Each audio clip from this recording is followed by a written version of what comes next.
Eh bien, bonjour tout le monde, on se retrouve pour le deuxième épisode de ma nouvelle série SOS Agent Immo dans laquelle j'accompagne un courtier en prêt immobilier et une conseillère en immobilier à se développer et à développer leur activité grâce aux outils digitaux, que ce soit les réseaux sociaux, la vidéo, les intelligences artificielles, etc. Dans ce deuxième épisode, le thème de l'accompagnement est le suivant. On va parler de tout ce qui est lié au tournage de la vidéo. On va parler de la rédaction du script, du tournage de la vidéo, des plans, etc., etc. Et je vais donner pas mal d'astuces pour vous aider justement, vous, de l'autre côté de l'écran, à pouvoir aussi progresser en même temps que Jean-Yves et Catherine sur le domaine du digital et dans ce cas-là, sur le domaine du tournage de vidéos. Avant de commencer par le cours du jour, on va prendre des nouvelles de nos deux participants, Catherine et Jean-Yves. Pouvez-vous nous dire sur quoi vous avez pu avancer depuis le premier épisode? Mon objectif a été donc de travailler sur mon rôle négociatrice en immobilier, de connaître plus les objectifs de mes clients, donc le secteur géographique, où est-ce qu'ils décident de rechercher leurs nouveaux biens, également de comprendre leur motivation, pourquoi vendre, dans quelles conditions de vendre et ce qu'ils recherchent, leurs attentes. Alors, entre le premier rendez-vous et celui-ci, moi j'ai beaucoup travaillé sur la partie relative aux vidéos pour essayer justement de mettre en place des formats courts. L'objectif étant d'expliquer, d'être le plus pédagogue possible sur différents points de technicité qui peuvent être liés en fait au prêt immobilier. Donc trouver des thématiques sur les questions en fait que pourraient se poser les clients acquéreurs, donc y répondre, mais vraiment sur un format court. Ça, c'était l'objectif. Ok, super. Je vois du coup que vous avez bien avancé sur vos différents projets respectifs. Du coup, on va passer tout de suite au cours du jour. Comment réussir sa vidéo sur tous les aspects? C'est ce qu'on va voir aujourd'hui. Du coup, il y a plusieurs... On va commencer par le script. Donc, comment réaliser un script? Comme disait Jean-Yves, Catherine, tu peux noter ChatGPT. C'est quelque chose qui peut te servir, enfin, qui va sûrement te servir toi aussi. Ça va te faire gagner du temps. Et on va y revenir après. Savoir comment un script est imagé. On a toujours l'accroche. L'accroche, ça va être les 5 premières secondes de la vidéo. Le but de l'accroche, c'est que notre cible elle s'arrête sur la vidéo et elle se dise « Ah bah, faut que je la regarde ». Que ce soit du format court ou du format long, il faut tout le temps une accroche. Ensuite, il y a l'introduction. Dans l'introduction, on va pouvoir vraiment faire un mini résumé en fait de la vidéo. Et le but de cette introduction, c'est de donner envie à la personne qui regarde de rester jusqu'à la fin. Donc il faut toujours créer une promesse. Et puis, je sais pas, tu peux offrir un petit guide, par exemple, écrire en commentaire JY 2024 et je vous envoie le petit guide par message. Le but, c'est qu'il ne parte pas de la vidéo parce que plus il va rester longtemps sur la vidéo, plus l'algorithme va la mettre en valeur parce que le but des réseaux sociaux, c'est que les personnes restent plus longtemps sur les vidéos ou sur les réseaux sociaux, qui ne quittent pas, quoi. Donc, on va dire qu'il y a l'accroche, le petit résumé et la promesse. Pour une vidéo YouTube, on va dire qu'il ne faut pas que ça dure plus de 45 secondes. Et pour un format court, faut pas que ça dure plus de 20 secondes, quoi. Ensuite, il y a le développement de la vidéo. Donc, ça, c'est comme quand on est à l'école, différentes parties, quoi. Ça peut être des comparaisons entre plusieurs choses, ça peut être une liste de choses, ça peut être juste des étapes, des astuces. Et dans la conclusion, c'est répondre à la problématique et répondre à la promesse. Et bien sûr, il faut toujours mettre un appel à l'action à la fin aussi. L'appel à l'action, ça va être vous avez un projet immobilier, contactez-moi. L'appel à l'action, il peut changer. L'estimation, c'est ce que tout le monde va dire. Ça peut être vous souhaitez obtenir un appel téléphonique avec moi, vous souhaitez un guide, vous souhaitez être inscrit, je sais pas, à ma liste de newsletters pour recevoir nos infos. Tu vois, il y a plein de choses à mettre en place. Il n'y a pas que le business. Donc là, vous avez vraiment tout le script de la vidéo.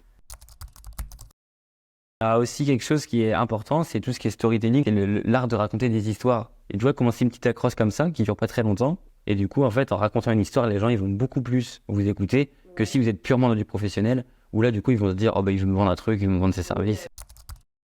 Une ChatGPT, c'est ça, c'est gratuit. Donc, l'idée de ChatGPT, c'est que ça va vous aider à gagner du temps et à structurer, vu que vous n'êtes pas des experts. En fait, les intelligences artificielles, ce qu'il faut comprendre, c'est qu'elles récupèrent toutes les données. Sur Google, souvent, c'est basé sur Google. En fait, ça récupère tout. Et puis, ça te délivre des réponses ultra rapides, quoi, par rapport à tout ça. quand on écrit dans la barre de recherche, en fait, quand on écrit un message, on appelle ça un prompt. Et le but, en fait, c'est de réaliser un prompt qui va être le plus détaillé possible pour avoir une réponse de l'intelligence artificielle qui va être la plus précise et la plus en corrélation avec ce qu'on lui demande. Plus il y a des détails, plus ça va correspondre à ce qu'on veut. Donc, en fait, il va falloir mettre des mots-clés. Là, par exemple, j'ai mis quelle astuce pour un prix immobilier. Donc, comment augmenter ses chances d'obtenir un prix immobilier? Alors, on va partir sur ça. Il faut toujours donner une situation. Donc, tu es créateur de contenu sur les réseaux sociaux pour une agence de courtier en prêt immobilier. Donc là, on donne la situation. On lui donne un rôle, en fait. Ensuite, on va lui dire « Je souhaite réaliser une vidéo courte, type Instagram, sur le sujet suivant, qui est... » Comment augmenter ses chances d'obtenir un prix immobilier?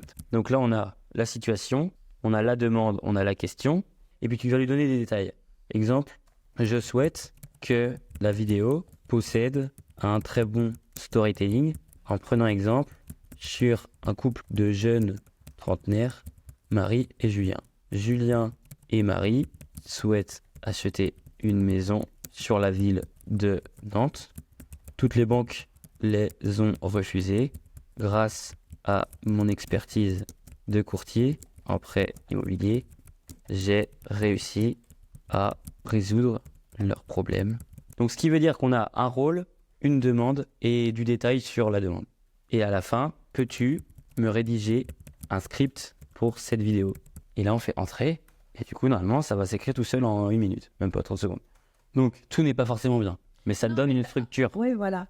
Après, tu peux modifier à ta sauce. Et du coup, par contre, tu peux compléter cette technique avec la technique de l'accroche et en disant, voilà, il y a 2 semaines, j'ai rencontré Marie et Julien, nanana, et après, t'enchaînes avec Marie et Julien, jeune couple rêvait d'une maison, mais ils ont été bloqués par des refus bancaires, etc., etc. Là, vous avez votre script, et comme vous avez pu voir, l'idée, c'est qu'à chaque fois que toutes les 2 phrases à peu près, il faut s'imaginer, pour rendre le montage dynamique, des situations. Alors, soit on va changer l'angle de la caméra, soit on va passer en voix off, c'est-à-dire qu'on va, on va parler et vous allez vous mettre en acteur, je suis pas en train de faire une tâche. Ensuite, du coup, il y a le tournage. Le tournage, l'idée, c'est de changer la caméra d'un angle, en fait. Et en fait, ça va donner un effet ça change, en fait. Et comme sur votre logiciel de montage, vous pouvez par exemple à un moment donné recadrer l'image ou la faire avancer pour donner un effet de la caméra qui avance, alors qu'en fait la caméra a toujours été droite. En fait, on peut essayer, très simple à faire aussi ça. Au niveau de la lumière, l'idée c'est éviter de se mettre en contre-jour. Ça paraît un peu évident, mais pas se mettre devant une fenêtre. Après, si vraiment vous voulez investir pour la qualité, mais peut-être plus tard, vous pourrez investir dans des spotlights. Très important le son. Donc l'idéal c'est d'avoir un micro-cravate. Ça coûte pas très cher, ça coûte 30 € sur Amazon. Et honnêtement, là, c'est 2/3 d'une vidéo, le micro. Ouais, Si le son il est pas bon, les gens y partent. Même si vous avez des choses hyper intéressantes et que c'est hyper dynamique et tout, mais les gens y partent. Et puis après, le montage, voilà, le rendre dynamique avec des images de couple, etc., quoi. Bien sûr. Et donc, le cours du jour est terminé. J'espère vraiment qu'il vous a plu, que vous avez appris de nombreuses choses sur le sujet du tournage de vidéos. Et donc, je vous laisse tout de suite avec le premier ressenti de Jean-Yves et Catherine sur le cours du jour. Ils vont vous expliquer un petit peu ce qu'ils ont ressenti, leurs émotions et ce qu'ils ont pu apprendre grâce à tous mes conseils. Alors merci Lucas, parce qu'aujourd'hui moi j'ai particulièrement apprécié les petites informations que tu m'as communiquées sur les différents effets au niveau des vidéos. Donc tu as pu répondre à mes différentes questions, mais plus sur l'utilisation de l'outil au niveau des montages vidéo, donc ça c'est super.